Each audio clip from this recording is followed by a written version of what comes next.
Not sure why I'm starting off with like near horror movie music, but that's alright. Ohio, good morning, konnichiwa, one and all. Welcome back to the Kansas Otaku's channel. I am, of course, the Kansas Otaku with you as always.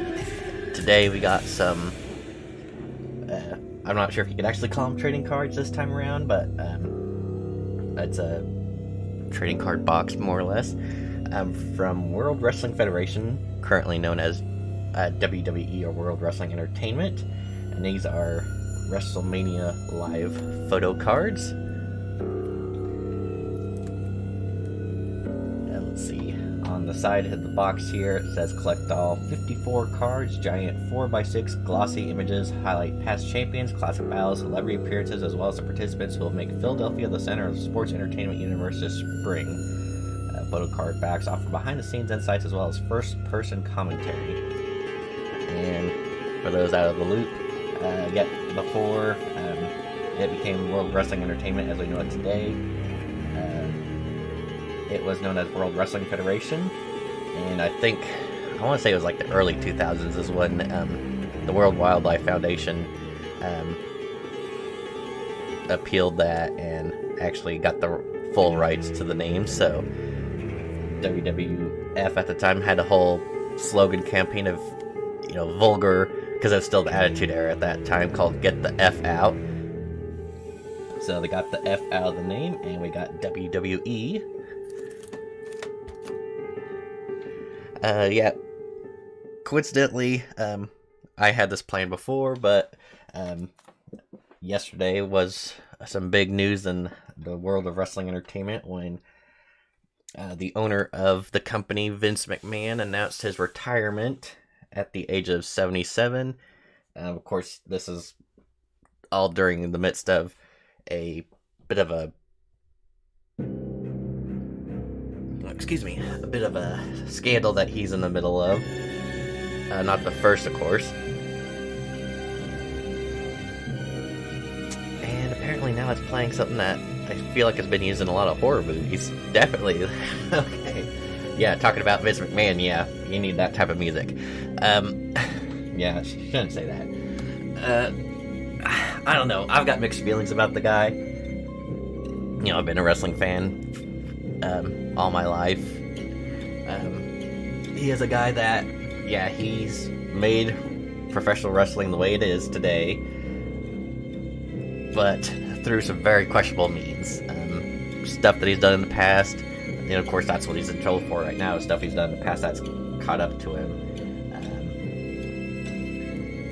And, well, some people will definitely say they hate him because, when he first got in a position of power with the company, like, I can't remember if it's late 70s, early 80s, that back then, there was wrestling groups all over the country, like different sections of the United States had their own little promotions, like NWA, and I really can't remember a lot of them, but it was a case that he monopolized wrestling for the longest time. Basically bought out the smaller companies, or basically just drove them to have to close up their doors for good. And as a lot of people know, like in the early 2000s, acquired World Championship Wrestling, which was the last real competition that WWE had for the longest time. Of course, there's still some companies like Impact, and of course the Indies that are still around. And then, a few years ago, All Elite Wrestling came up, and it's doing pretty well. I prefer it over WWE now, just because it seems like the last couple of years they've been doing a lot of changes with the company. A lot of wrestlers that I really liked have been either misused or released, which really rubbed me the wrong way. But at least when it comes to this era, this is 1999. What they call the Attitude Era. This is an era that wrestling was still, in my opinion, classic wrestling. Decent stories. Of course, one of the most iconic ones is involving The Undertaker and his brother Kane. Of course, you also got like hot wrestlers like Shawn Michaels, The Rock, Stone Cold Steve Austin. And then you still had some of the classics that were around at that time, like, I'm trying to look at the side to see if I can see any. I think like Mankind, Macho Man.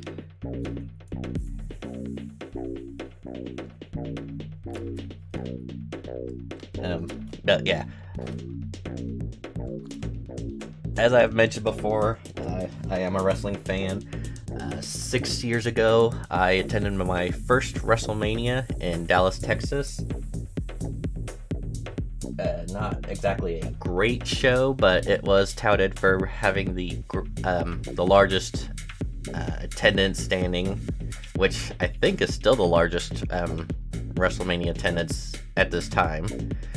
And then, of course, went again down to Dallas this year for WrestleMania. And this time it was a 2-night event, and they're saying, oh yeah, we had more people this time. Well, it was over 2 nights, so shut up. It was a much better show this time around, since they, 2 nights, so like, it didn't feel like it was a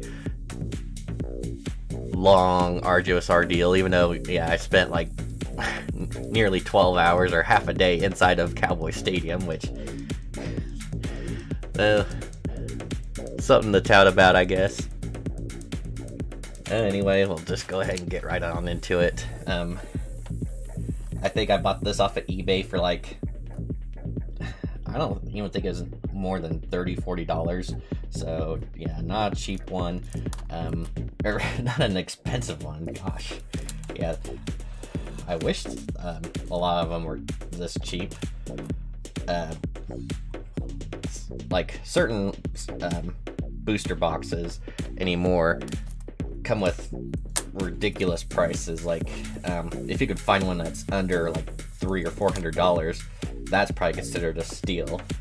But of course, with those ones, it's the ones that you've got the chances of, like with modern sports cards, like your parallels, your autograph cards, and of course, early 2000s, you're still going to have maybe some Rocks, some John Cena's, the wrestlers back then. And of course, even now, there's certain ones that you can't get for, under $100.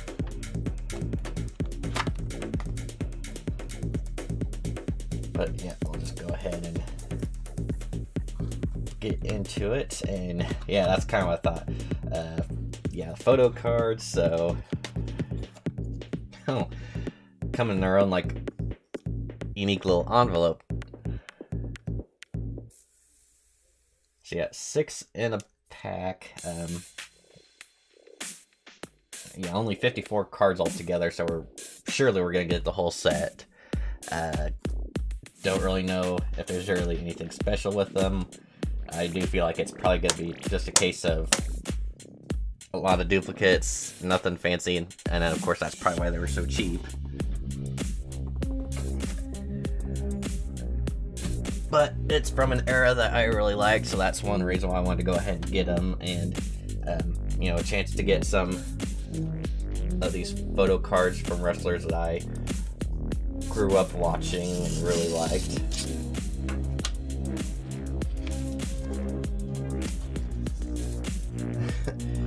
And they do actually look like, you know, they're glossy, so they almost look like, you know, actual photos. Alright, so starting off, it looks like we got a battle royal here. Oh, maybe I'll just set them on top here. Go over each one. Because, yeah, nice glossy look to it, so yeah, definitely like a photo. And yeah, this was from WrestleMania 2, the 20-man battle royal.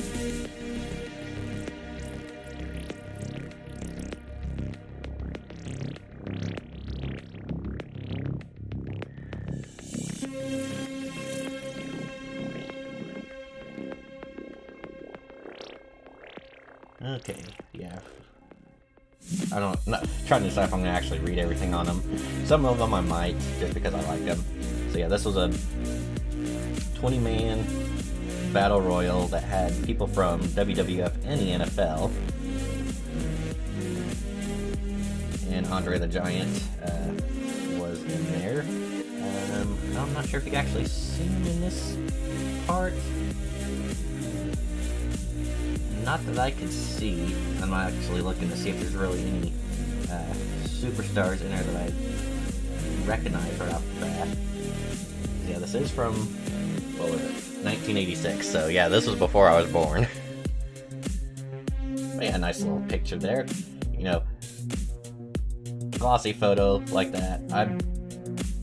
I'm glad to pick these up, because yeah, it does look like, you know, someone actually took a photo of that. Of course it is a photo, but you know what I mean. Alright, next up we've got, it looks like Stone Cold Steve Austin using some type of rope or maybe even like a camera cable to choke out Bret the Hitman Hart. And yeah, this was WrestleMania 13, March 23rd, 1997 out of Chicago.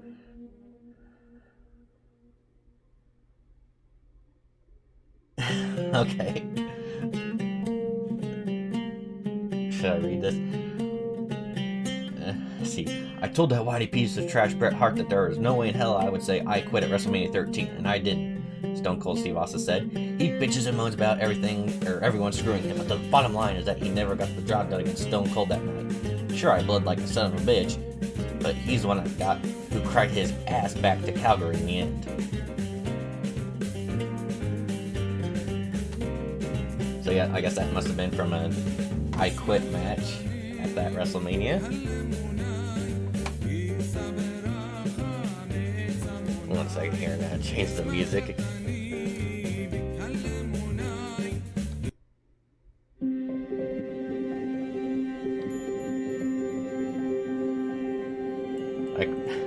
Yeah, using YouTube's audio library so I don't get demonetized or copyright striked. Some of this music's just kind of questionable. Alright, next up, we got Al Snow with Head. One of the more unique character portrayals in wrestling. Okay, so this is just a wrestler card, staying at 6 foot tall, weighing 234 pounds, from Lima, Ohio. His finishing move was the snowplow. Since suffering a bloodbath attack at the hands of the Brood, Al Snow has delved deeper into his self-inflicted insanity. No longer just a menace to himself, this superstar has lashed out at everyone, including members of the JOB squad. With paranoia controlling his every move, will Al be stable enough to compete at WrestleMania 15? So, yeah, he was part of, yeah, I guess he was part of a JOB squad. I don't know what it means. I'm really bad on my history. But I do remember his entrance. It was, what does everybody want? Head. What does everybody need? Head. What does everybody love? Head. So yeah, nice little gimmick there.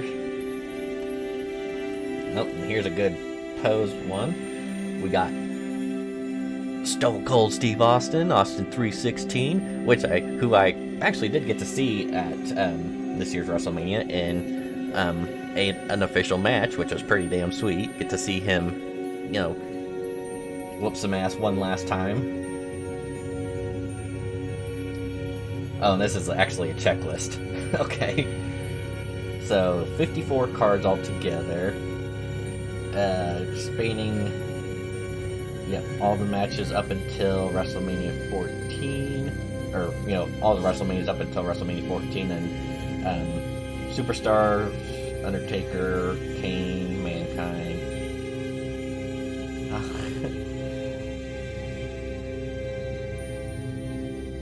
I was checking to see if there was one in particular. Well, he might show up on there unofficially, but that's alright. Okay, so definitely gonna have a chance at some of the ones that I do like, which is good. There was one in there I was kind of hoping for. It doesn't look like we're gonna get it officially, but he might show up in one of the other cards. Alright, this is one of the more iconic ones I was hoping for. Got Kane and the Undertaker. Undertaker chokeslamming Kane. And this was from WrestleMania 14, March 29th, 1998 in Boston. Let's see, even then, Kane was a lost and tormented soul. The Undertaker said, Paul Bearer tried to help him, but my ungrateful brother was too stupid to realize the potential of my ministry of darkness. At WrestleMania 15, my ministry will cast a dark cloud over the World Wrestling Federation, including Kane, if he dares to challenge my power. So this was during the ministry version of The Undertaker, which is one of my personal favorites. One of the more iconic scenes that I can remember from the Attitude Era is the ministry had kidnapped Stephanie McMahon, the daughter of Vince McMahon, and had The Undertaker's logo in the ring, or was it on the ramp? I can't remember. But they had Stephanie crucified on it. They're basically going to use her as a sacrifice, and I believe Stone Cold was the one that came out and helped save the princess of WWF. Alright, we got Double J, Jeff Jarrett. That Deborah? Yeah. Double J. He works behind the scenes with WWE now. He's actually going to be a special guest referee for the undisputed WWE Tag Team Championship match at SummerSlam next Saturday, when the champions, the Usos, defend against the Street Profits.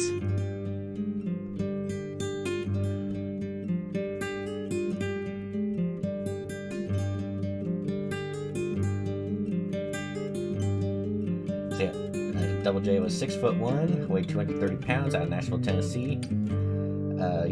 He was a 2-time Intercontinental Champion. His finishing maneuver is the figure 4 leg lock. Why does it feel like I got a shadow for some reason? Let me bring my light a little bit closer. I'm again very immature setup, so probably not gonna have the best lighting, best camera, you name it.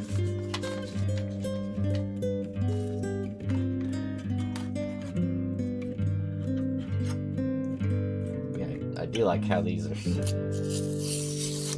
It's like, unfortunately, I don't know if there's really gonna be any good way to showcase these like in a binder or anything, but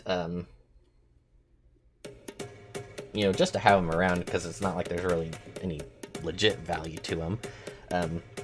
It'll be nice to have. Alright, here's a good one. We got a young Edge. This, I do believe, was during the time when he was in the Brood. There's a faction with Gangrel and Christian. Weighing at a height of 6'4", weighing 240 pounds from parts unknown, and his finishing move at that time was the downward spiral.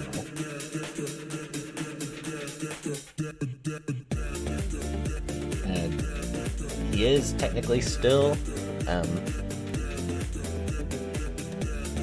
well, he did come back from what was supposed to be a career-ending neck injury.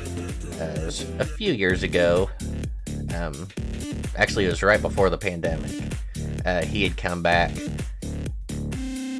at a Royal Rumble and basically shocked the world.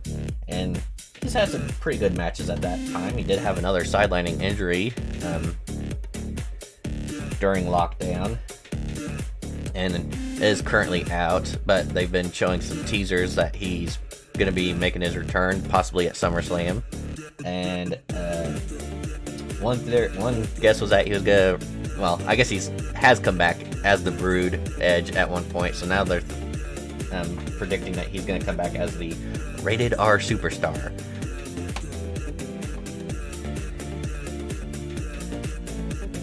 Alright, another good one here. This is HBK Shawn Michaels, and I do believe he is taking on Razor Ramon in this match, and it's, I believe, the first ever ladder match for the Intercontinental title.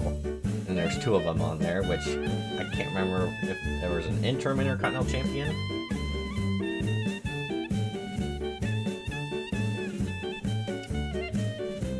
But yeah, WrestleMania 10, March 20th, 1994, out of New York. It was Shawn Michaels versus, Razor Ramon.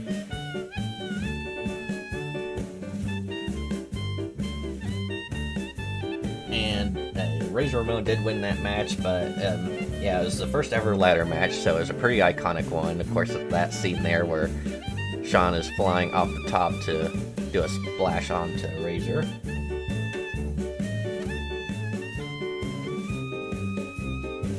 Alright, we got Goldust here, putting the beat down on someone. This one could be Double J, I'm not entirely sure.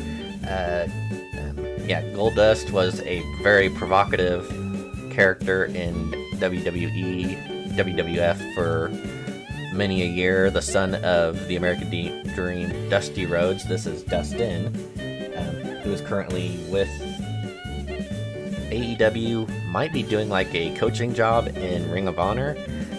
Still wrestles every now and then. Still has it. He's pretty damn good. So yeah, this is a character superstar card that he is tall, 6'6", 260 pounds, from Hollywood. His finishing maneuvers are the Curtain Call and Shattered Dreams. Shattered Dreams is one of his more iconic moves. That's when he puts his opponent in the corner, hangs their legs up on the ropes, and does a swift kick between the legs. So yeah, where does Dustin Runnels end, or Rhodes, and the persona of Goldust begin? Is a superstar for real, or just another performance by the master of mind games? In 1988, the Goldust Show captivated us like never before. With the grandest stage of sports entertainment, WrestleMania 15 on the horizon, only Goldust knows the next plot twist. And yeah, like I said, provocative because he would, I think around this time, he would come out to the ring in feathery robes and a wig, and occasionally underneath his suit there would be wearing like women's lingerie, which, at this time, a taboo thing, or something that a lot of people would be shocked at, but a great wrestler nonetheless. Got our boy Al Snow again.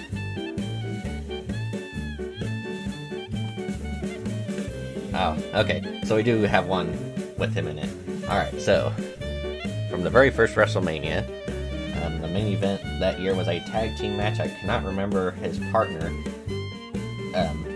but we had Mr. T with his partner Hulk Hogan, and up on Mr. T's shoulders was Roddy Piper.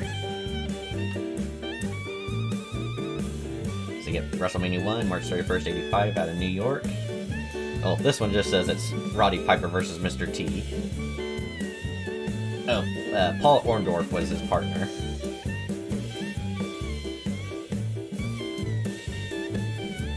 But yeah, Roddy Piper was one of those guys I really liked. One of the few legends that I don't think ever held a major title. I think he was at least Intercontinental Champion once, Of course, Ronda Rousey, when she came into the business, kind of took some of his things, like coming out in a kilt, and her finishing move is called Piper's Pit, which was Rowdy Piper's finishing. Piper's Pit was Rowdy's talk show, and then she made it her finishing move, or named her finishing move after it. Okay, this is a very questionable photo. I couldn't even tell you. I'm guessing Christian doing a dropkick on someone, you can't even tell who. But it's like, okay, got his back turned, face covered, and that was the best superstar card they could choose for him. Christian, 6 foot tall, 213 pounds, parts unknown, was the light heavyweight champion. Claimed to be the younger brother of Edge. Currently with AEW, and is on a roll as being a big heel. Technically managing the Jurassic Express team of Luchasaurus and Jungle Boy. After they lost the tag team titles, Christian turned on Jungle Boy, took him out of commission for a month, and then supposedly brainwashed. This music's kind of questionable. Let me change it right quick.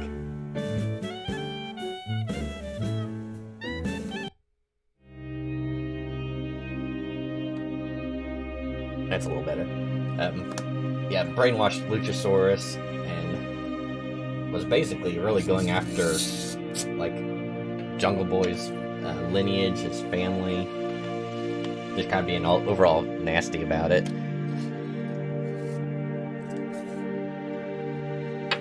Alright, well, here's a better picture of Christian.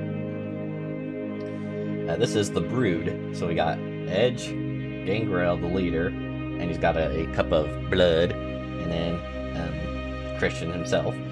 And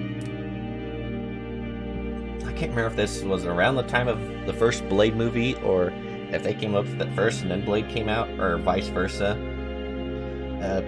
Pretty interesting group.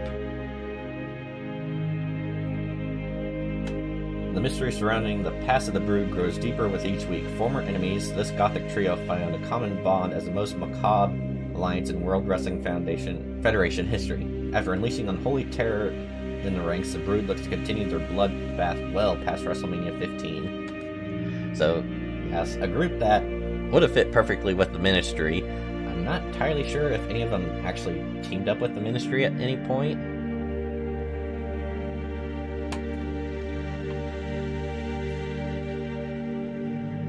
Alright, here we got, I believe it's Hulk Hogan and I think it's King Kong Bundy in a old school cage match. Back in the day, it used to be a black cage with real iron on it, not like chain link or anything like that. So yeah, this is from WrestleMania 2, April 7th, 86 in Los Angeles.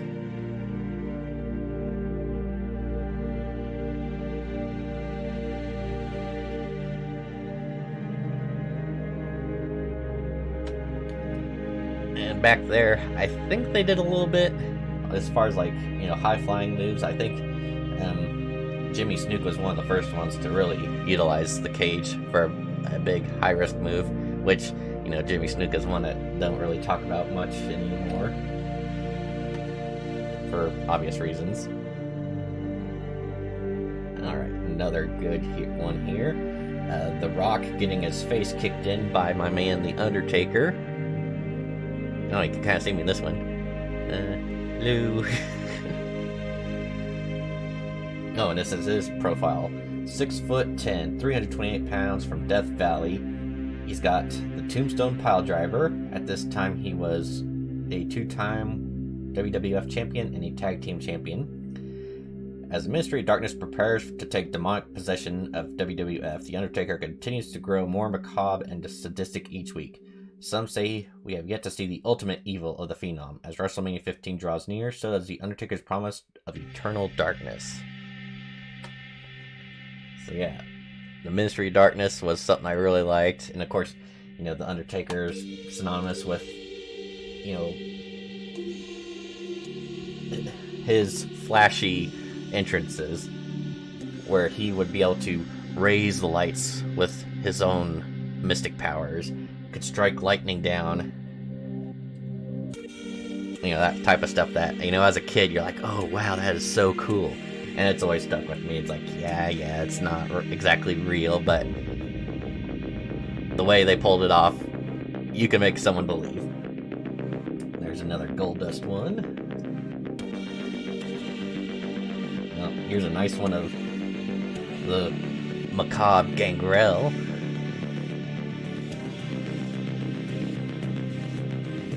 Got his tongue out, you can see his fangs there, a little cross pendant on his neck, and little droplets of blood, or, I'm sorry, blood.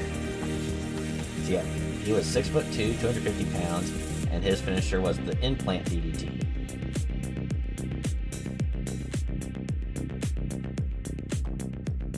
And I don't know if he actually still wrestles anymore. I know he's still around. He does a few things here and there with wrestling. I think maybe more so on the indie circuit. I guess one of the latest things was he was supposed to...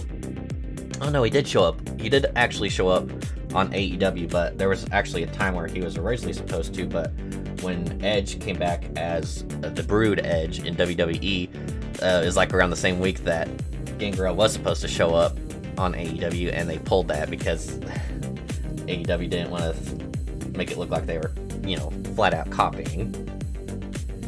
Alright, here we've got Mankind with the Mandible Claw on, I want to say that one's Ken Shamrock. And of course, Mandible Claw, and it looks like he does have Mr. Sacco on. Two different versions of the Mandible Claw, I would say, because originally, before he became a face, or, you know, a fan favorite, he had a special glove on that I believe these two fingers had like a brown sleeve on them, and he did that with the Mandible Claw.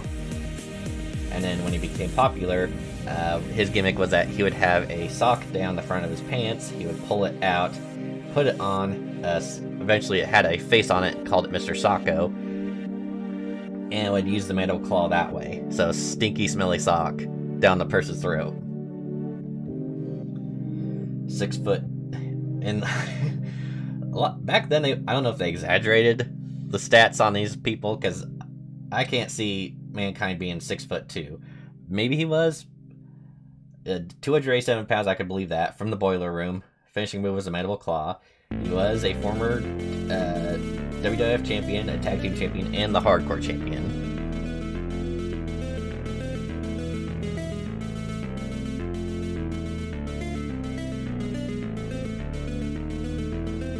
And I'll just let that sit there for a little bit, if you can read it. Talking about Vince McMahon and testicular fortitude, and yeah, another reason why I like the Attitude Era so much. Some of the things they said on there definitely wouldn't fly today.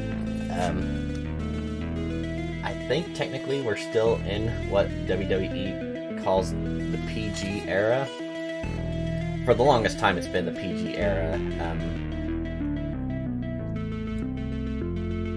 When they made some drastic changes, like doing everything possible to not show blood, you know, things like chair shots were like a rarity when they used to be like a common occurrence back in the day. But the main reason why they called it that is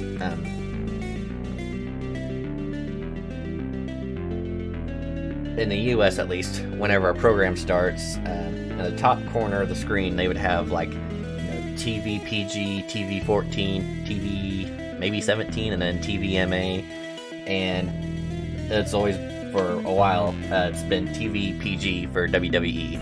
So I'm trying to keep it kid friendly, family friendly, you name it. So there was talks that they were going to go up to TV 14, and then I think they pulled out from that. I'm not sure if they're going to eventually bring it out or not, because, like, you know, back in the early 2000s, that was a huge thing to get that generation hooked, and now that generation is getting older, some of them are kind of losing interest because, you know, you got other shows like AEW that just don't care, they go with whatever they want. So trying to keep that old generation still intact, so... Alright, next up, it looks like we have... Well, it's Rocky Maivia... Well, I'm not sure if this is Rocky Maivia Rock, or... You know... The People's Champ Rock. I'm assuming Rocky Maivia. And it looks like he's actually in a match against Vader. Oh. Well... It definitely looks like Vader's mask on there. I could be wrong. Unless he went under a different name during this time. This is from WrestleMania 13, March 23rd, 97 at Chicago, taking on the Sultan.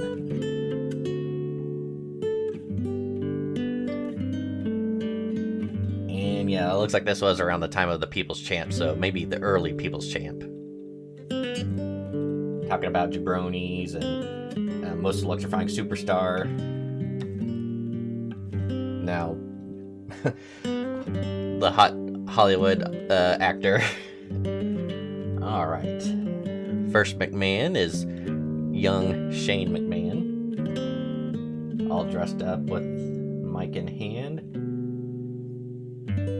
Heir apparent of the WWF. As the brash son of Mr. McMahon, Shane has the same agenda as his father to keep the WWF championship out of the hands of Stone Cold Steve Austin. In the past, the heir apparent has placed himself in harm's way to do just that. With WrestleMania 15 emerging as the ultimate showdown between McMahon's and Austin, can Shane find a way to help Dad conquer the rattlesnake?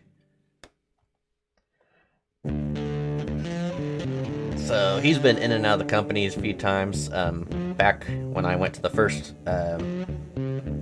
WrestleMania 32 6 years ago in Dallas, he had come back and actually had a Hell in a Cell match against The Undertaker. He had a big spot where he jumped off and crashed onto one of the announcers' tables below, missing The Undertaker as he rolled out of harm's way, which was a pretty scary spot, to be honest, seeing that in person. He did come back at this last Royal Rumble, but apparently got in some heat with some people backstage and was shortly thereafter released. Alright, we got the 8th wonder of the world, Chyna. One of the biggest female superstars back then. One of the trailblazers for women's wrestling at the time. Became the first women's, I do believe the first women's Intercontinental Champion. Definitely had some hard times after her wrestling career and had, you know, tragically passed, you know, too soon for a lot of people. But definitely a legend. Oh, I'm sorry, 9th wonder of the world. I got my numbers wrong.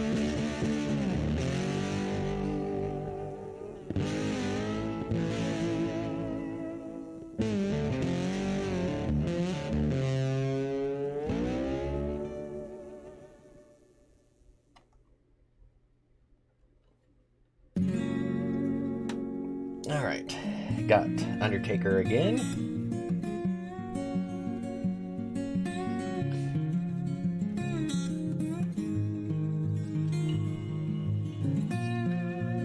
We got Sid Vicious putting a neck pinch hold on Hulk Hogan. So this is from WrestleMania 8, April 5th, 1992 at Indianapolis. Part of a double main event.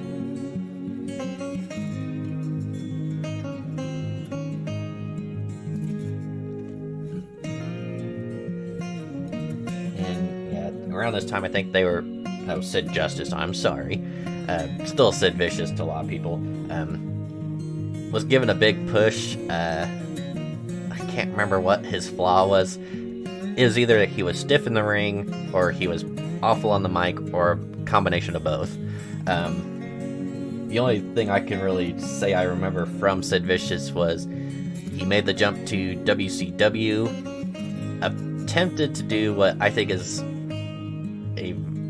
it ended up bad, but a move that you really shouldn't be doing off the top rope, a big boot. So, you know, one leg up, the other leg making the landing. And yeah, his leg broke during the match. And that image of that leg breaking as he landed just still haunts me. It's one of those, like, you watch it, it scars you for life. Okay, here's a very iconic Undertaker, old school Taker taking on another legend, Jake the Snake Roberts, from WrestleMania 8. And of course, this is very early on in the career of The Undertaker. Can't remember if he was number 2 or number 3 on Undertaker's road to undefeated. Alright, we're not listening to Hava, whatever. Sorry.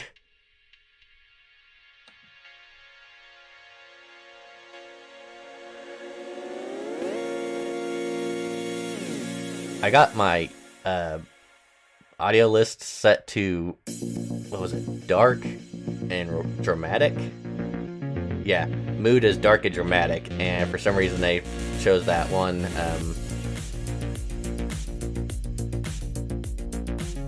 Well, one song synonymous with the Jewish culture. But yeah, Undertaker's undefeated streak, the one wrestling streak that will never be beaten.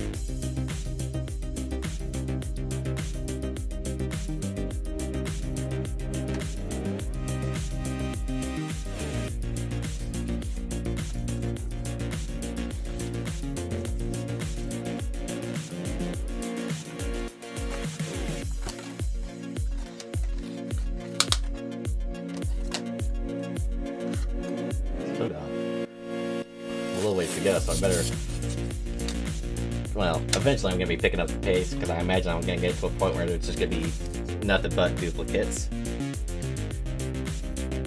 Okay, this will be an interesting one. See if I can get the people right. 2 of them I know for sure, the third one I'm not entirely sure. So yeah, we got Andre the Giant. It looks to me like Jake the Snake Roberts. And yeah, I couldn't tell you who this one is. I almost thought it was Hacksaw Jim Duggan, but just doesn't quite look like him. Okay, no, it wasn't. This is from WrestleMania 5, April 2nd, 89, out of Atlantic City, New Jersey. It was Andre the Giant taking on Jake the Snake. The special referee was Big John Studd.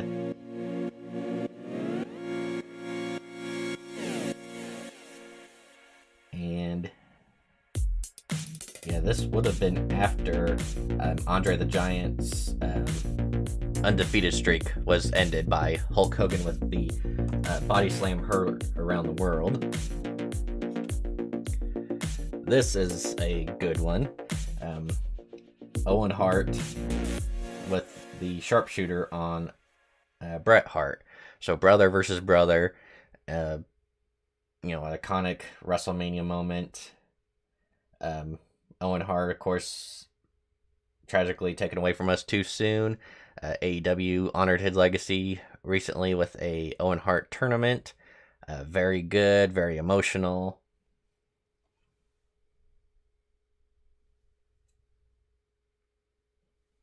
Let me see, is it over?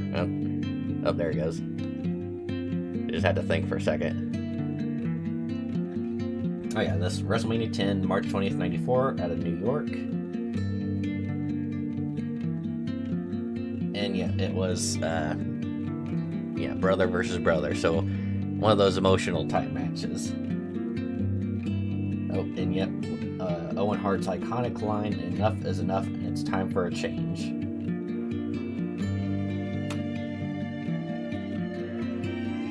Big stand down here. I think this might have been from the match I mentioned earlier. Andre the Giant and Hulk Hogan. The big stare down. Oh, yep, WrestleMania 3, March 29th, 87, at Pontiac, Michigan. 93,000 fans at attendance. And, yep, slammed massive foe and unleashed a leg drop for the victory.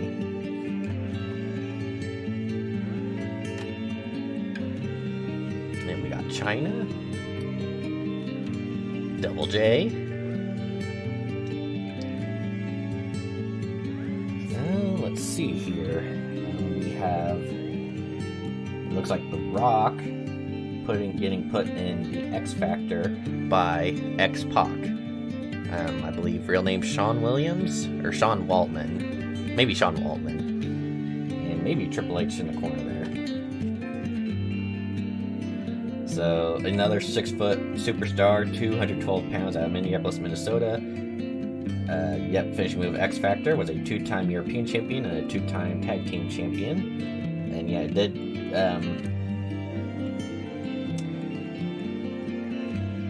was a member of DX.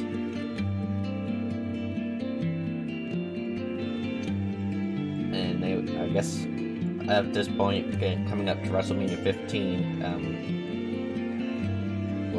that ends with McMahon's corporate team.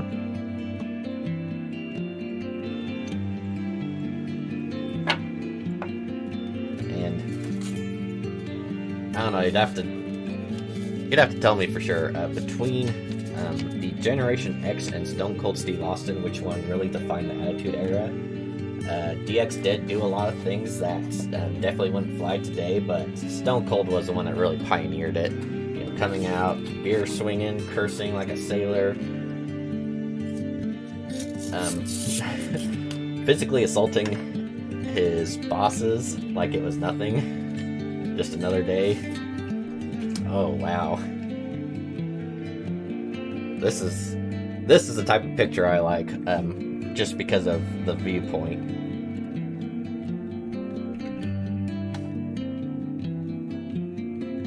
Like nosebleed sections, you got some screens down there and a tiny little ring, kind of like the seats I probably had at the WrestleManias. I think I was a little bit closer down. Of course, not the same stadium, but of course with Dallas, they got a huge jumbotron up here so you could see everything. So it's like, yeah, you're at this live event, but you're looking at a TV or a screen like you're watching TV at home. And this was at WrestleMania 3 in Pontiac. So 93,173. Yep, one of the biggest wrestling events of its time. World indoor attendance at the time. Of course, I can't remember now the actual number. It was over 100,000 at WrestleMania 32.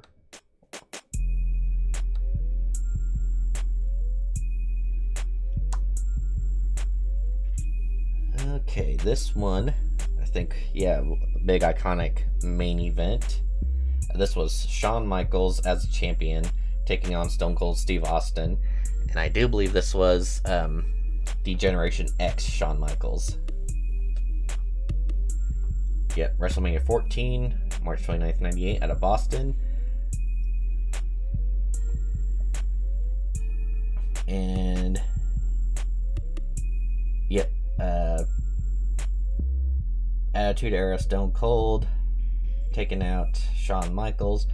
I do believe it was Mike Tyson that was in the corner of Shawn Michaels during this match, but at one point he was just like, nope, not having any of it. Helped Steve get the win. Got another one. This is a very young Shawn Michaels. This was, I know this was the WrestleMania at Caesar's Palace. Shawn Michaels, I'm guessing that's Coco Beware? Nope. It almost looked like it. No, that's Tatanka. My bad. WrestleMania 9 at Las Vegas.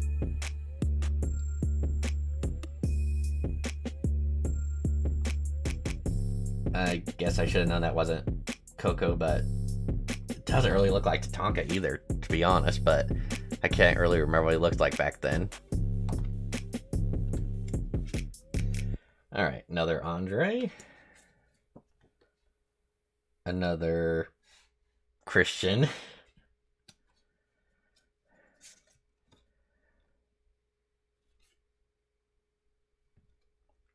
Oh, well, it's kind of a different one, but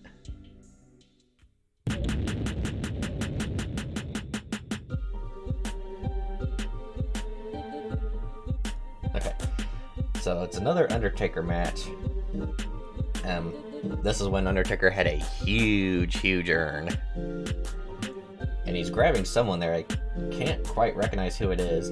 And then supposedly back here, this big ham hawk you see right there, that's supposed to be King Kong Bundy. So yeah, this was WrestleMania 11, April 2nd, 95 out of Hartford.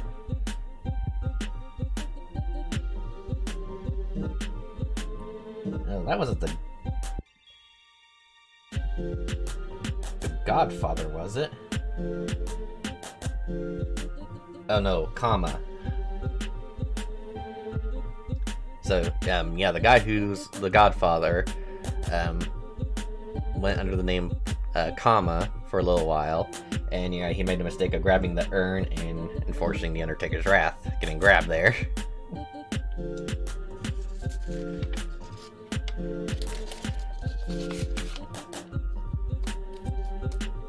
I'm not really sure if it's,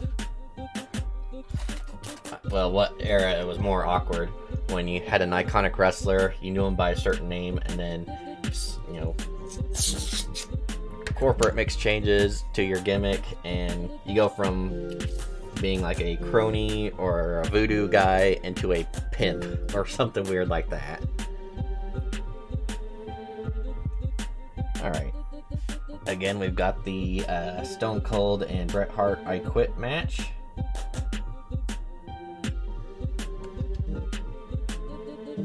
And then here he is as the actual Godfather. Can't tell exactly who he's lifting up there. But yeah, 6'6", 320 pounds out of Las Vegas. And his finishing maneuver was the pimp drop.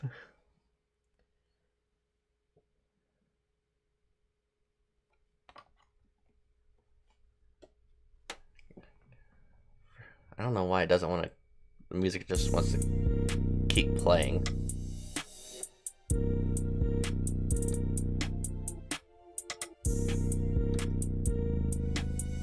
Maybe I need to have it up. We'll try that. Okay. Alright, now here's one of the ones I was hoping to get a better view of. So, yeah, this is Goldust taking on Roddy Piper. And if I remember right, before I flip it over, this was a obscure WrestleMania match. I don't know how long it was after the iconic O.J. Simpson police chase in the Ford Bronco, but they basically replicated that in their own unique way.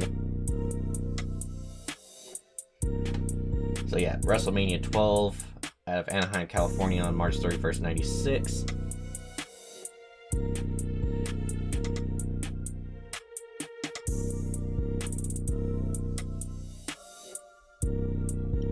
Roddy making some very provocative comments about Goldust because, yeah, I think this was one of them where Roddy Piper rips off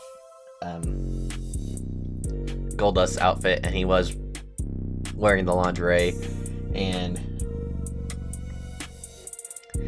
yeah, Goldust just had several moments of awkward tension like that. Alright, there's Shawn Michaels taking on Tatanka. Mankind taking on, like I said, I'm assuming it's Shamrock, since it's just a superstar card, can't really say for sure, but yeah, Ken Shamrock was in WWF for a while, and was iconic for wearing those, you know, UFC style fighting gloves. Here we got a good Owen Hart with a sharpshooter. He was 5'11", 227 pounds out of Calgary, Alberta, Canada. He was a two-time Intercontinental Champion, two-time Tag Team Champion, and a European Champion.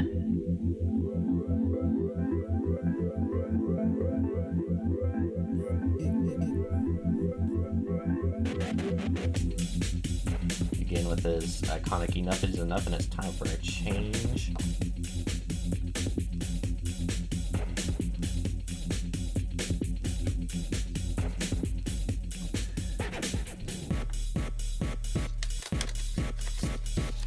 Yeah, the cards have a number on them. There's 54 in total, and yeah, there's nothing on here to indicate like anything special, like autograph or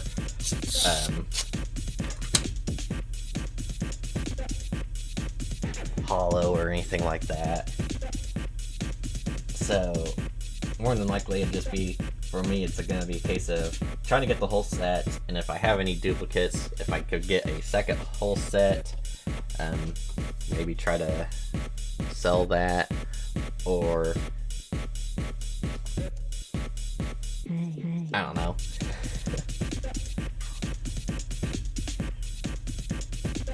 Alright, we got the Shawn Michaels Razor Ramon ladder match.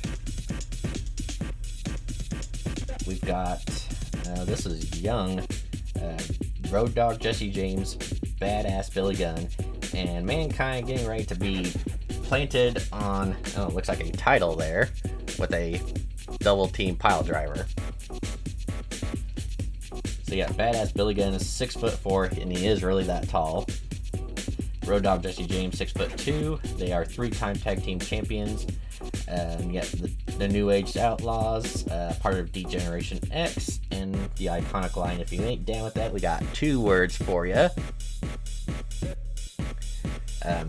Jesse, I think, still does some stuff. I'm not sure if he's with WWE. He was for a while. I'm not sure if they let him go recently.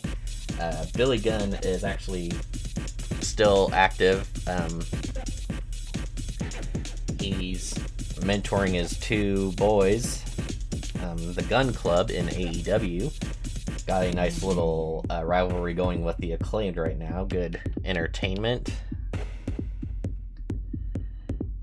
Here we've got, it does look like it's Macho Man Randy Savage.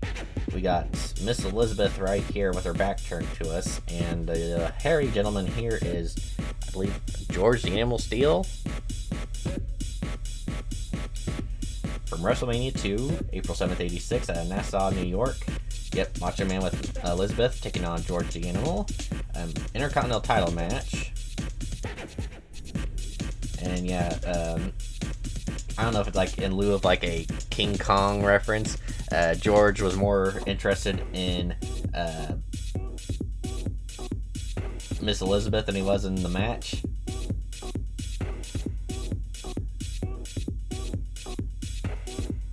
I think Macho Man and Elizabeth used that to their advantage. There's the Goldust Piper match. Undertaker and Jake. Okay. This is Sergeant Slaughter and Hulk Hogan. I do believe this was still, well, kind of glossy, or kind of fuzzy in person too, but more so on the camera. This was when, I believe, when Sergeant Slaughter did a huge heel turn during the time of the first Iraqi War. From WrestleMania 7 at Los Angeles.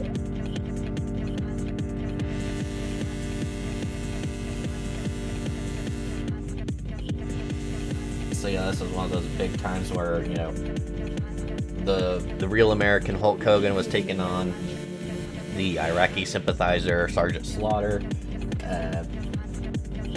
And like I said, during that time, it was a huge deal for Sergeant Slaughter, who, you know, was supposed to be a military guy, and, you know, just going against USA like that. And that's one thing that WWE really does well, is, you know, doing something to get fans to really turn against someone, or, you know, make a superstar do something that just shocks the world. Well, here's possibly a, I don't know if you would consider that a chase or not. It's got a nice little hollow foil there. And we got Hulk Hogan there. We got Yokozuna, and Mr. Fuji, the manager. I was almost going to say Earl Hebner. I don't know if he was refereeing that long ago. Oh, I guess it is. It's a chase card. All right. So yeah. Yokozuna. April 4th, 93 at Las Vegas, WrestleMania 9. So, okay, so this is apparently, they do have some special ones in here. That's pretty cool. Yokozuna, touted as a, well, I'm assuming like a sumo wrestler during that time. Is actually a Samoan. I want to say he's related to like The Rock, Roman Reigns, you know, that lineage of Samoans.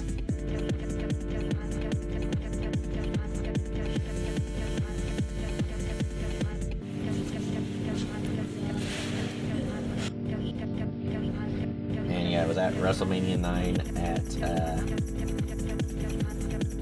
Caesar's Palace. I don't know if that one's considered the worst WrestleMania. It was around that time that WrestleMania was at a low point.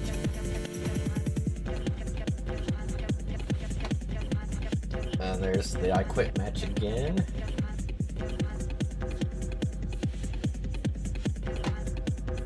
Oh, I think this is probably from the exact same match too. Yokozuna doing a leg drop to Bret Hart, and yeah, Yokozuna was not a small guy. Pretty scary to be fighting in the ring, especially when you got something like that coming at you.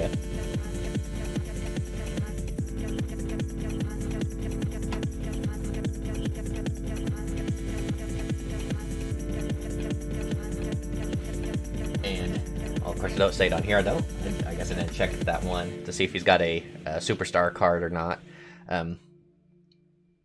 That's a bad enough move.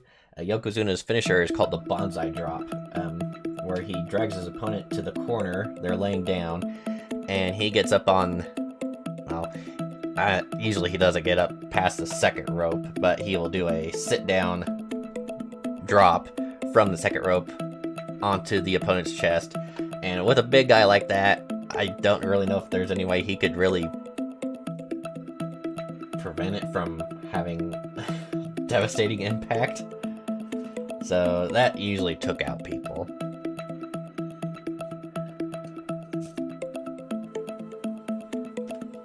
So yeah, now I'm getting to a point where I might not address the card. I'll show it again if it's a duplicate. Maybe take a little more time. I'm kind of curious now, because that was technically a chase. What others we could get. You know, surely there's not going to be anything of value to them, but that checklist didn't mention anything about any chases, so we'll see what else we can find.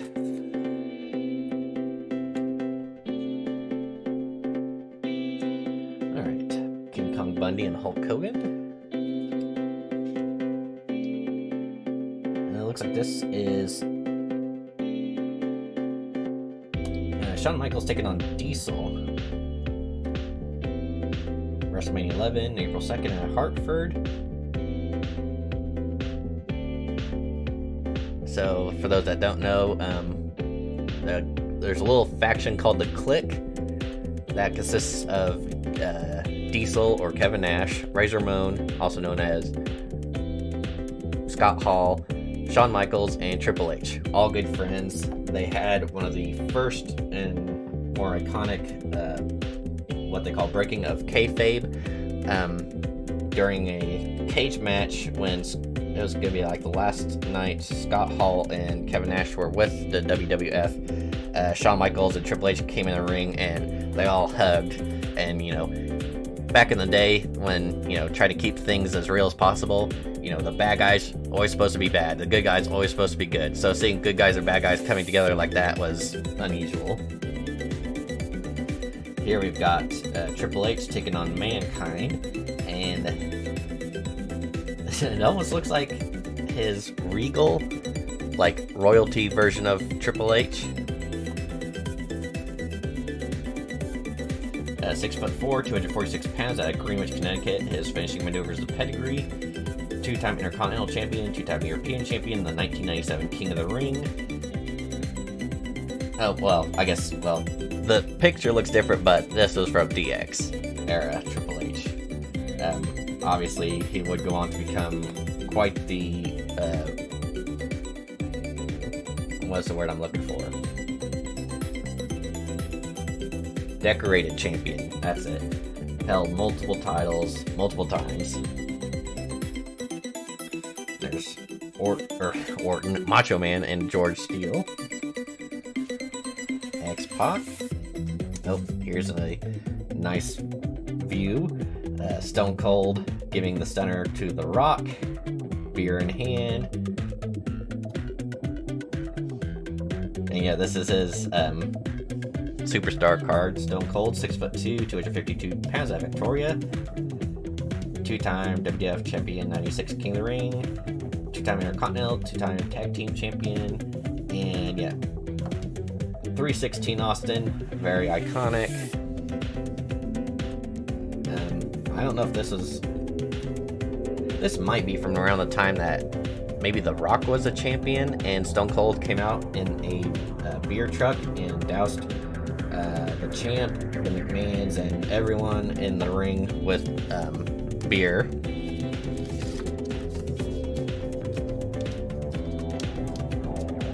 Another reason why the Attitude Era was so awesome.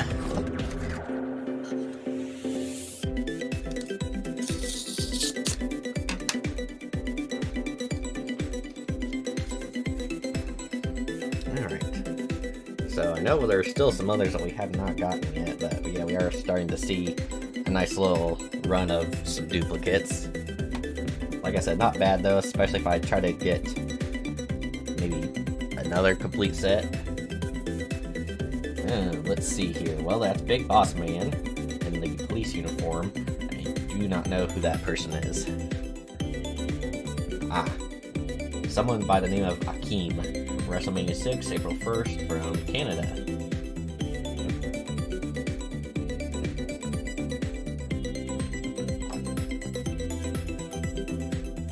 Supposedly from Africa. Kind of a forgettable type of deal. Well, I guess not enough to where they didn't acknowledge it.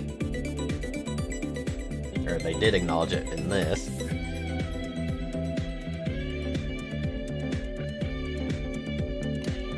Okay, well, this is interesting.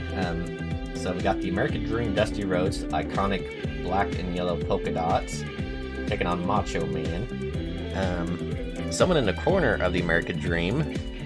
I don't. Well, I'll check the back to see who it is for sure. Of course, it's not going to focus, so I couldn't tell you for sure. I want to say Aretha Franklin did a rendition of America the Beautiful at one of the WrestleManias. Oh, okay. No. This was Macho Man, or I'm sorry, Macho King Randy Savage and Queen Sherry taking on Dusty Rhodes and Sapphire at WrestleMania 6. First mixed tag bout in WrestleMania history.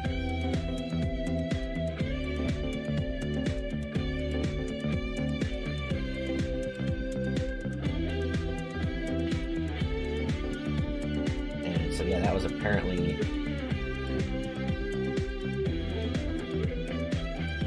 well, Sensational Sherry was another female manager at the time. So Macho Man had a couple of them. Elizabeth was, of course, the iconic one, and it's Sherry, and then this is supposedly Sapphire.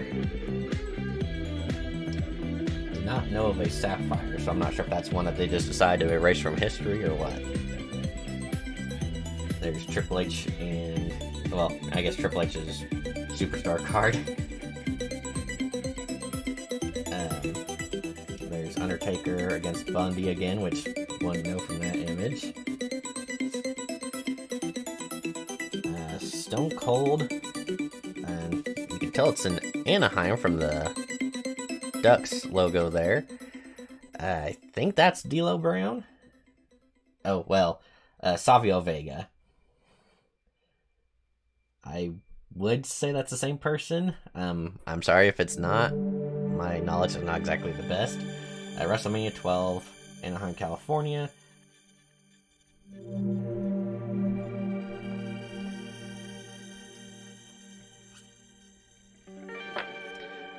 Need another checklist so I can look at that and make sure I'm not missing something. I think we're supposed to get all 3 McMahons. I know we haven't got Vince yet.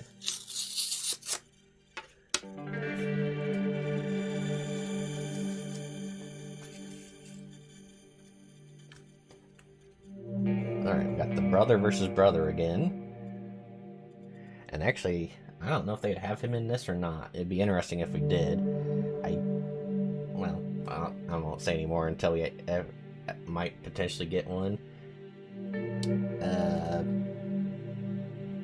Okay, this is actually D'Lo Brown, so I do apologize if Savio Vega is not the same person.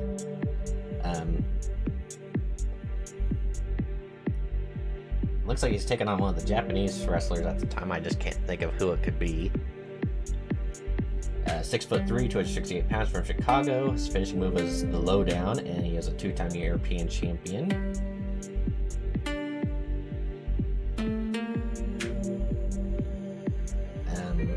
He does some stuff every so often, I think mostly with Impact Wrestling, usually behind the scenes stuff. Alright, here is the man himself, Vincent McMahon, the founder of Wrestlemania, owner of the WWF, leader of the Team Corporate.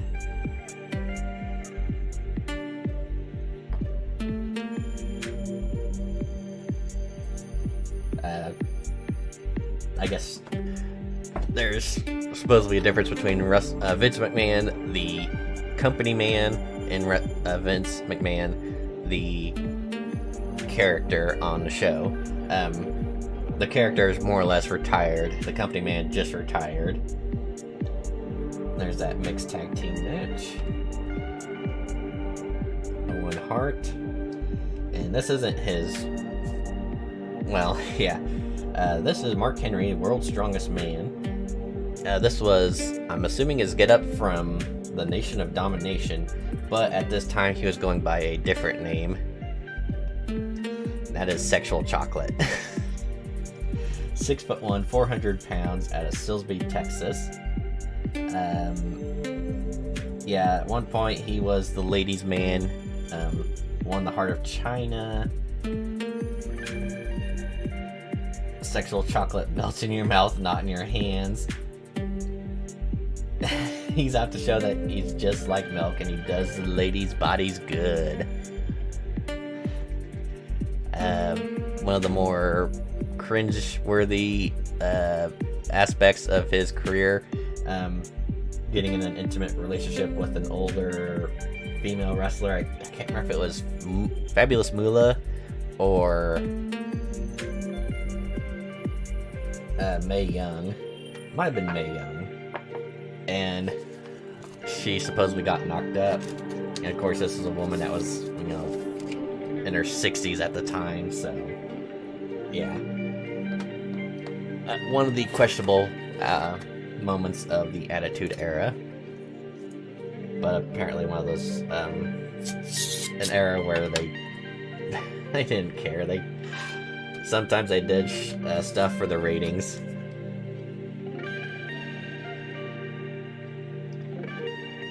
Alright, Stone Cold and Shawn Michaels.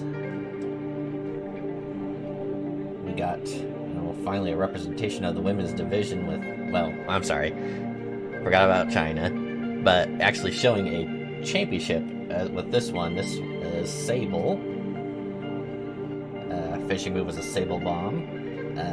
Had an iconic moment on an episode of Raw where I can't remember if it was like a lingerie contest, and she took off her top and just had handprint pasties on her chest. A big moment for young kids at the time for obvious reasons. Iconic scene there. Of course, you can't really see the other guy very well. Macho Man and Now I'm drawing a blank, even though I just said it was an iconic moment. Oh, Ricky Steamboat, yes, sorry. Had a fantastic match at that WrestleMania 3 in Pontiac, Michigan. Yep, called a classic, and it was basically one of those that, you know, I don't want to say it's perfectly choreographed, but it was one of those that nearly flawless matches that, you know, not every match is going to be a perfect, you know, 5, 6-star, 7-star match, or however they rate them. But this is one of those early ones where it was quite a sight. Got Vince McMahon, Slaughter and Hogan. Okay, yep, definitely Ken Shamrock. It looks like he's got a neck-ringing hold on, I believe, X-Pac. 6'1", 235 pounds, out of Sacramento, California. His finishing move was the ankle lock. He was 98 King of the Ring, Intercontinental Champion, and Tag Team Champion. Oh, apparently he aligned himself with corporate, and yeah, he was a former UFC champion. And, well, obviously did do more with, one second here while I get the music changed yet again.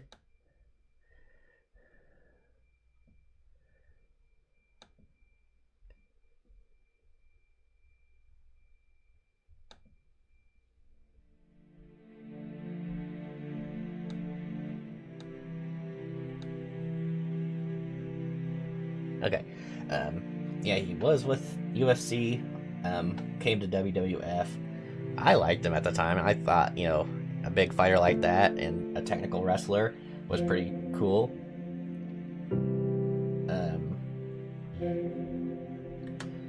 I think he might have went back to UFC for a while after his run in WWF.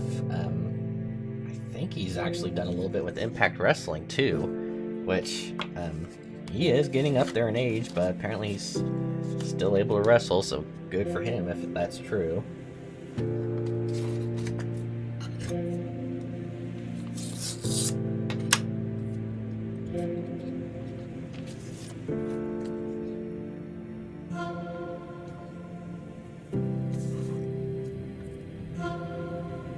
There's the Godfather again. That 20-man battle royal. Oh, here's a nice iconic one. It does look like it's Triple H, but we got The Rock getting ready to finish up the People's Elbow. He was 6'5", 275 pounds in Miami. Rock Bottom was his finishing move. WWF champion, Intercontinental champion, and yep, the iconic line, if you smell la la la la la la, what The Rock is cooking.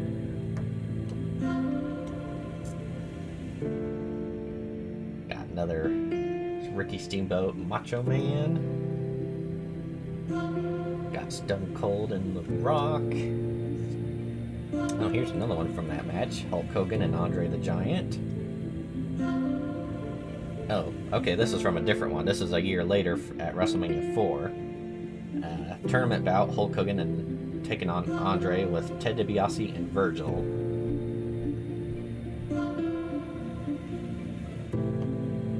So yeah, this was Hogan Andre 2, I believe. Well, maybe not. I'm talking like I know stuff. I know a little, but some of the other things I'm just like, no, I don't know. I guess.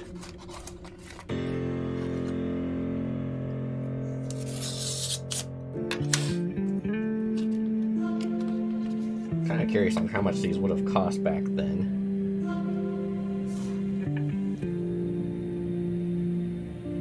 Alright, New Age Outlaws. Edge.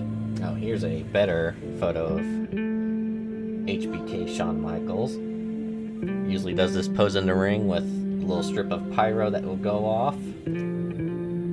6'1", 227 pounds out of San Antonio. His finishing move is Sweet Chin Music. 3-time WWF champion, 3-time Intercontinental champion, 3-time Tag Team champion, and a European champion. Yep. Was out of wrestling for a while, became a commissioner for the company for a little bit, did come back, had some, well, Mr. Wrestlemania is what he was known as, had very iconic matches, had a career, well, was supposed to have been the career-ending match against Ric Flair. As some of you may know, he's getting ready to have what is dubbed his final match coming up. I don't know if it's at the end of this month or next month. And of course, Shawn Michaels had his final match against The Undertaker. Well, was supposed to have been. He did come back for another match that we try not to talk about. Got The Rock again. Got Stone Cold and Savio Vega. Alright, I guess you could say icon of the Attitude Era. Well, excuse me, I got choked up. Val Venus. 1 second here, I'm gonna take a drink.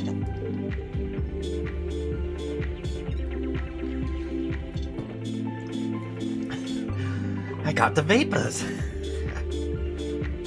Yeah, Val Venus.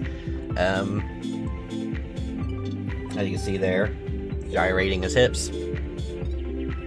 6'2", 240 pounds out of Las Vegas. Maneuver is the money shot. His iconic line, "Hello, ladies." Another iconic moment in the Attitude Era was when, I can't remember the group, and this is a very stereotypical thing, I think. Well, was then, still is now. Yeah, it was like a group of Japanese guys. I don't know if they were like Yakuza or what exactly. Did not appreciate the fact that Val Venus was always flaunting his junk around and bragging about his large package. So during one episode of Raw, I believe they drugged him or tried to knock him out, dragged him backstage, and a camera guy caught up just in time to show the guys holding Val Venus in place, disrobed, and one of the guys holding a katana about to dismember Val Venus's member. That was quite a wild segment on that show. Shawn Michaels and Diesel again. We got the Brood. Yokozuna with a atomic leg drop onto Bret Hart. Shawn Michaels. And Mark Henry again, which I forgot to mention, still involved with wrestling. Came to All Elite Wrestling, was going to do some color commentary on Rampage. That didn't last too terribly long. They ended up demoting him. I don't know if you'd really say that. He still does like training. That's one of the main things he's known for, is helping, like, you know, behind the scenes training and therapy work and all that. But his more iconic role right now with the company is he does the interviews before the main event on Rampage, and he's got a little catchphrase with that. He goes, "Well, that's been enough talk. It's time for the main event."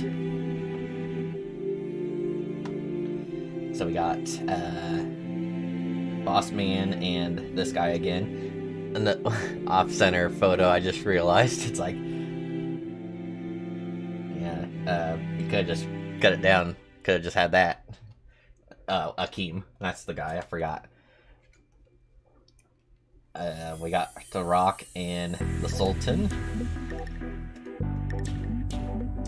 If this is his card, I'm a little disappointed. It's I guess a depressive one, but they could have chose something much better. We got the big red monster Kane doing a double suplex on the New Age Outlaws there. 7 foot tall, weighs 326 pounds from parts unknown. His finishing move is also the Tombstone Pile Driver. He has been a WWF champion and a tag team champion.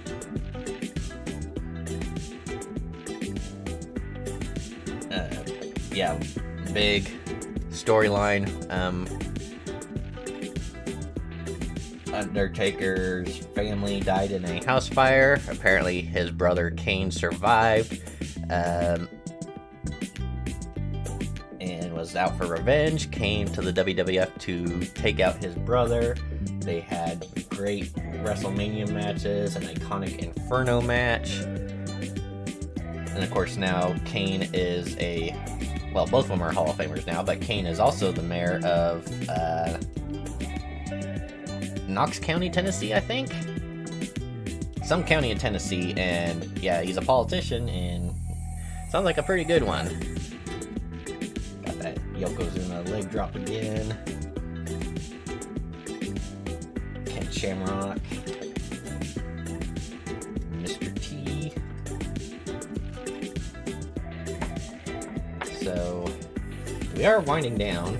Well, I feel like I've got half a box yet, so that part's still a ways to go, but like I said, I need to get another checklist to make sure, and of course there's those chase cards. I don't know how many actually exist and how many I would actually get in a box. That might just been a one and done deal, but can't think of too many others that I might be missing. Yeah, D'Lo Brown.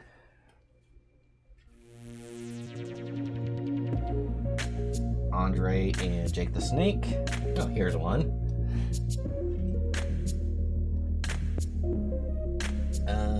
Oh, okay, this was the Job Squad.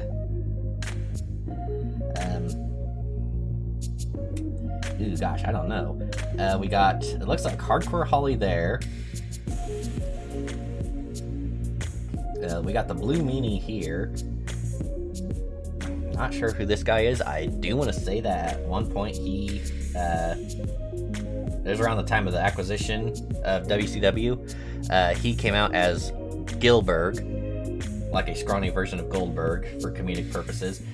Blue Meanie was actually participating in a wrestling match like maybe a month ago for, I think it was like Monster Factory.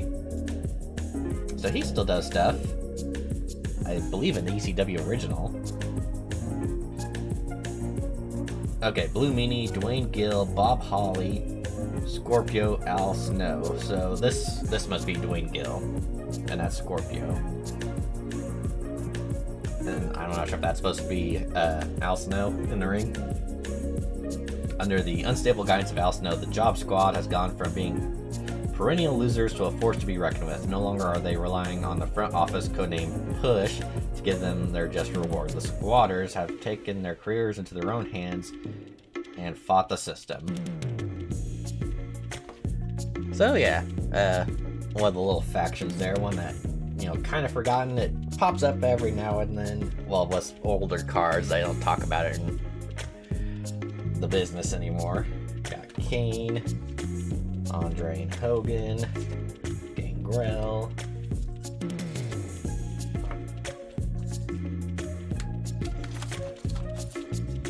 So yeah, one thing, I guess I could buy like a little photo album and put all these in. Like these 4x6s, I think they still make those. Gosh, I don't know the last time I've actually seen one, to be honest. But yeah, I could probably look for like a 4x6 at Walmart and put all these in. That would be something. Alright, we got Sable again. Can't remember, it was... No, it was someone else. Okay, never mind. Got the attendance view, which, like I said, it's like, yeah, there might not be something happening in these photos, but I just love those photos of like seeing a packed arena like that. That is just awesome. I took a few of those when I was in Dallas at the Cowboy Stadium. Okay, here's that checklist. Let's see, what wrestlers have we yet to get?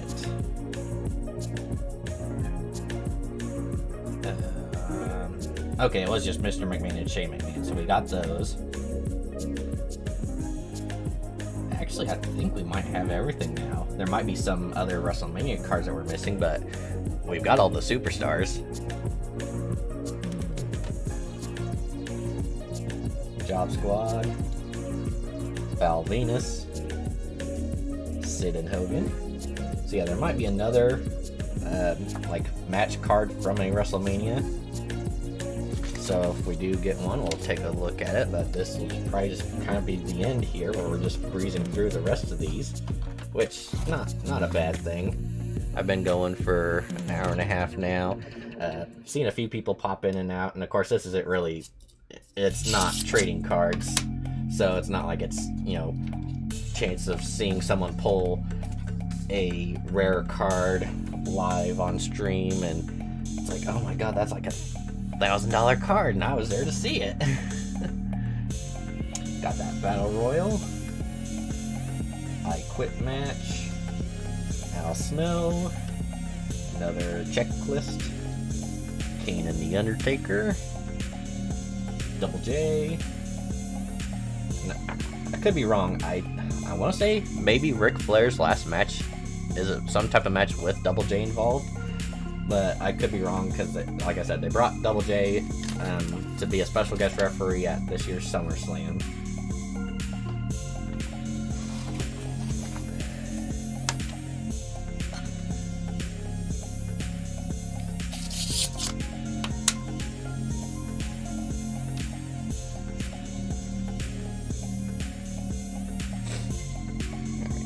Edge, Shawn Michaels and Razor Ramon, Goldust, Al Snow, Mr. T. I still think this has gotta be like one of the worst cards that you could choose. If you're a fan, you could probably guess from the hair, the shirt, and the leggings, and recognizing if that's Gangrel there, that is probably Christian. Edge, usually darker hair, but it's like, how would you like one of your first official representations in merchandise to be like, oh yeah, that's supposed to be me?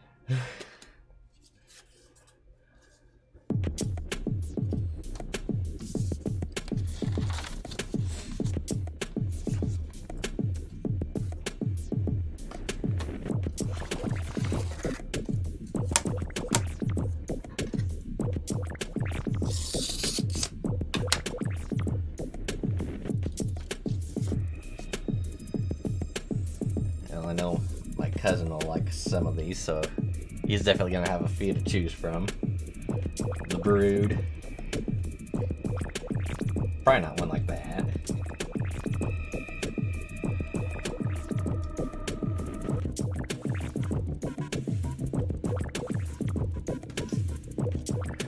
But yeah, he likes Edge, Shawn Michaels, The Rock, Stone Cold.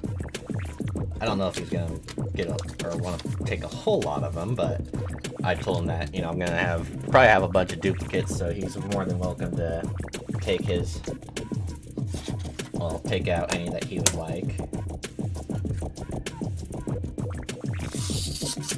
He went to both WrestleManias with me. We've been to several wrestling events together. Not much of a talker, but he's family. He's my roommate. He likes to drive in the cities, which I do not, so he's good to have around. The Rock and Sultan, Shane O'Mac, China, Undertaker, Sid and Hulk, Taker and Jake the Snake. I do know, well, for a while Jake the Snake was with AEW as a manager for Lance Archer. His health has been kind of up and down. I think right now it's at a down. I'm not sure if he's going to come back. Very good redemption story for him, though. One that they kind of talked about on Vice's Dark Side of the Ring series. He talked about his problems, his, the dark past with his family, and then overcoming addictions with the help of a wrestler by the name of Diamond Dallas Page, who has converted to yoga and has actually helped out quite a few superstars, like with health issues or addictions.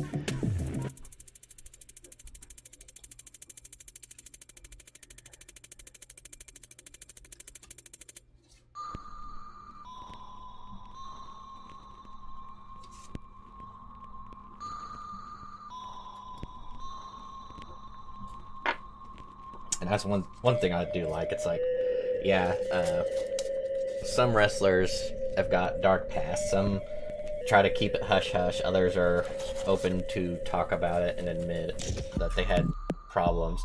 And then those ones where it's like, yeah, I'd hit the lowest of lows. I knew I needed help. Someone was there to help me. And if it wasn't for them, I don't know where I'd be today. All right. Well, we got another chase photo. This is Stone Cold with the championship. Oh, this is chase number 6, WrestleMania 14. It took Stone Cold, quote, 8 long effing years to make it to the top of the sport, and at WrestleMania 14, the Texas Rattlesnake challenged Shawn Michaels for the World Wrestling Federation title. With Iron Mike Tyson enforcing the rules at ringside, Austin hit his foe with Stone Cold Stunner to claim the gold. The era of 316 ruled the Federation, sticking a middle finger to the corporate agenda of Mr. McMahon. So we did get another chase card, and chase more or less. One I do like. Obviously, I have no idea. More than likely, none of these have any actual value, especially since you're getting duplicates of a lot of them. The ones like this, maybe. I'm assuming no more than a few bucks, though. Obviously, I'm probably not going to be giving them away. They're unique enough. The Yokozuna one, even though, can't really say I was a Yokozuna fan, I would keep hold of. Got Shawn Michaels and Razor Ramon. Got Kane. Andre and the Hulkster. Sergeant Slaughter and Hulkster. And, another Hulkster and Sid. Yeah. Even when he wasn't technically with the company, gosh, I can't remember when it was that Hulk Hogan joined WCW. But WWF really raked in the money from Hulk Hogan. And then Hulk Hogan had to say some racist things and get himself in trouble. And even nowadays, when they try to bring him back, there's still some tension there. Like, a lot of people still boo him. Alright, there's that photo attendance again. What was it, 93? Yeah, 93,000. Stone Cold and Shawn Michaels. Shawn Michaels and Tatanka. Andre and Hulk. Hairboy. Undertaker and Kama, which is apparently the Godfather. Yeah. The Godfather had, well, I think three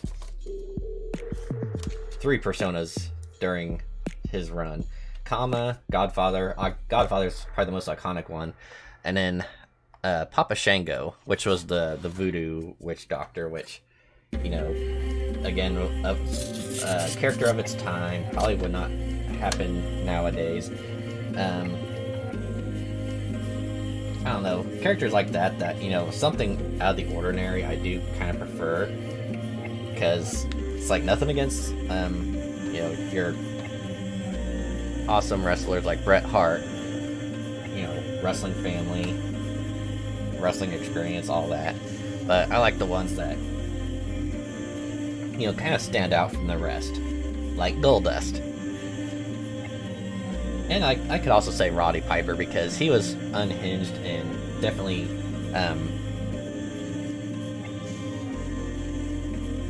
I wouldn't say an underdog, but a guy that,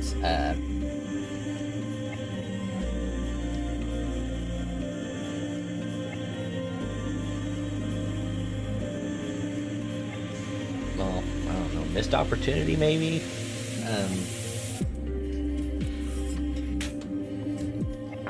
Well, yeah, never world champion, but was still a great guy. Awesome on the mic. That was the one thing about him.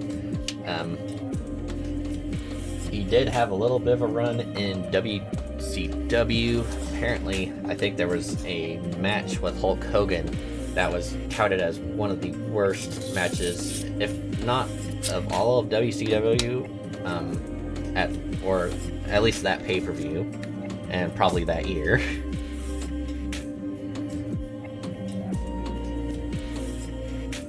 Shawn Michaels and Razor Ramon, New Age Outlaws and Mankind, George Steele and Macho Man, Goldust and Piper, Taker and Jake the Snake, Slaughter and Hogan. So yeah, I think we're getting down to the last few. Yeah, pretty well guaranteed by now that I've got the full set. Obviously, you're not going to be getting all the chasers, since I know now that there's at least 6, thanks to that Stone Cold. Honestly, don't really think I'm going to worry too much about those. Like with the Mario Brothers cards I opened up the other day, since I only got like 1 that I need to grab, yeah, that's no problem. I could get that and have a complete set and be happy. With this, it's like, yeah, I know there's going to be some cards, those chase cards, I'm not going to have, and I'm probably just going to be fine with that, especially since I'm not entirely sure if I'm going to be able to find a proper way to house these, because like I said, I don't even know, like Walmart, do they even carry stuff like this anymore? Everything's digital now, digital cameras, digital photo albums, like you have a picture frame that you just put all your pictures on a memory card and they just go across the screen. So it's like, might have to go to like an antique store or something to find something like that. Definitely be a weird way to house these, but it's like,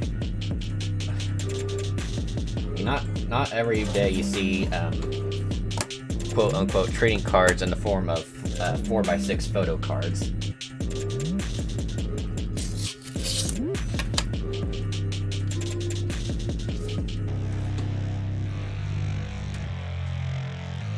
Single Mac, Boss Man and Akeem, Macho Man and Dusty Rhodes, Triple H Mankind, Undertaker, Austin, and Savio Vega.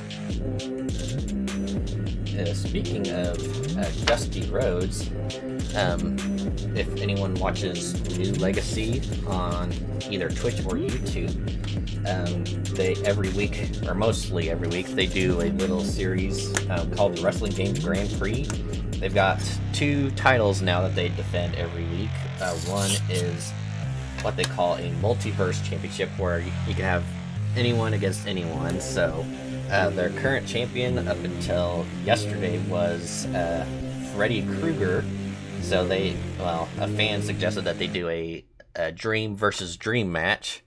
So it was the Dream Terrorizer Freddy Krueger taking on the American Dream Dusty Rhodes.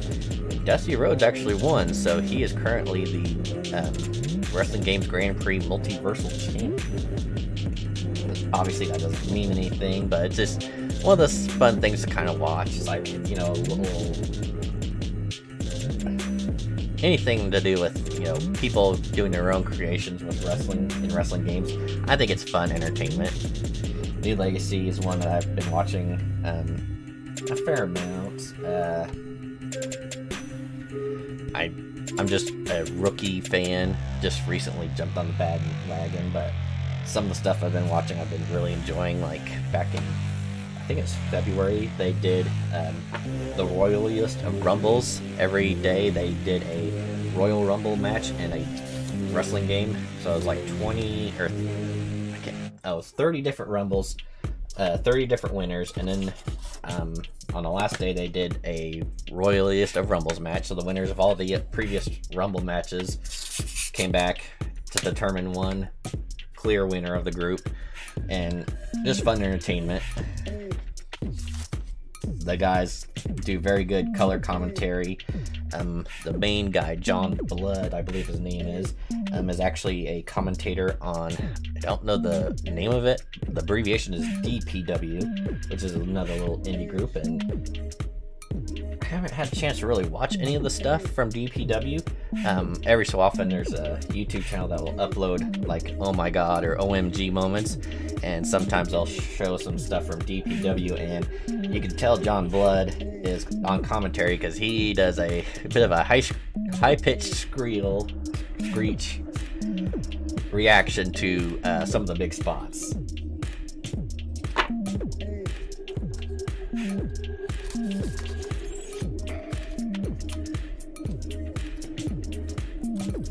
Let's see, how many are we down to? I think we're down to 4 or 5. 1, 2, 3. Yep, final 4. Okay. And I don't think I'm gonna keep any of them sealed because, like I said, they were cheap. Well, a couple of reasons why I usually do it. Cheap, so there's no real value to them. It's not like sometime down the road there's gonna be like someone that's like, oh, if you got a sealed pack of these, they're like $100. No, I bought the box for, like I said, 30 or 40 bucks. So there's, and they're usually all just the same thing. And then the other deal is FOMO, or fear of missing out. It's like, well, the chances are slim to none, but there's always that little voice in the back of your head saying, okay, what if the one that you keep sealed actually has something good in it? And my perfect example of that is when I had my Pokemon cards. I had a bunch of Japanese sets that I wanted to, you know, several different sets that I bought off of Amazon. I took like 3 or 4 packs from each set and decided to sell them as like custom bundles on eBay. And I had them listed for a few months. Nobody really seemed interested in them, so I decided to take down the listing and just open up the cards myself. And sure enough, in one of those packs I was going to sell to someone, it was a Shining Star V set, which I think equates to, what is it, Shining Fates in the US. The chaser in that is the Shining Charizard. Shiny VMAX Charizard, I believe. And I pulled one. It's like, yeah, one of the packs that I was going to sell. And, you know, fear of missing out. That's the thing. So, that's the one, the risk over reward. Because I'm in another situation with Pokemon cards. I had ordered a mystery box on Amazon that said it had a chance of containing a vintage pack, and sure enough, I got one that had it was an unlimited jungle pack, which I can't remember exactly how much they go for now. Maybe like a couple $100. and I did do like a short YouTube video where I opened it up on camera. Didn't have anything in it, but it was just, like I said, that fact that, you know, it's like, definitely, well, yeah, now, finding that there's nothing in there, it was definitely a case that it was gonna be worth more if I kept it sealed than if I had opened it. But, you know, just that one, you know, slim chance, you never know, that you could pull something.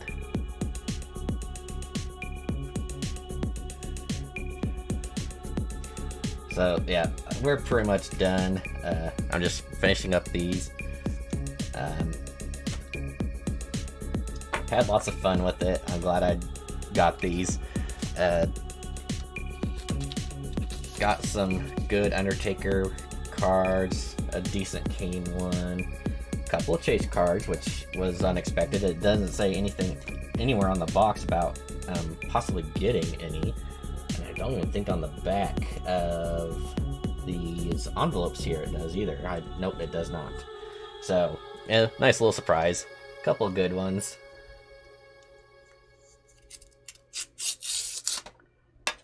But last pack here. I'll just go ahead and show them off and name them again. So yeah, we got Big Boss Man versus Akeem. I keep forgetting that name. Never even heard of Akeem until now. Rock and the Sultan. I do think I've heard of Sultan before. I still think that's Vader though. I'm probably wrong, but that's just me. Kane and the New Age Outlaws. Yokozuna on Bret Hart.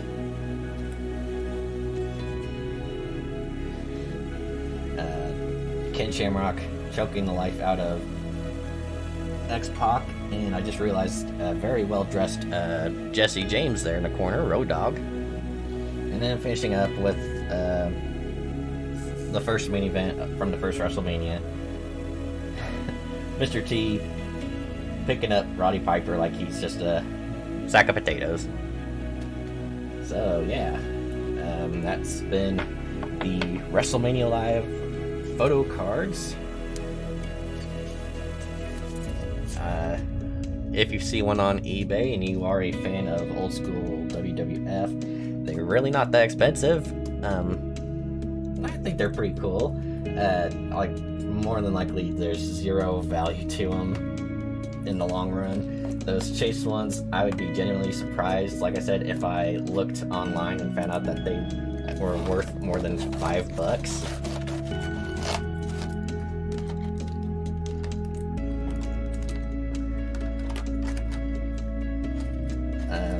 As far as my next card opening goes, I'm still waiting on that last item to come. I got an updated email the other day saying a new projected delivery date. Still not going to be until the end of the month, which I forgot. 23rd today? Yeah. So it might not happen for a little while, which is fine.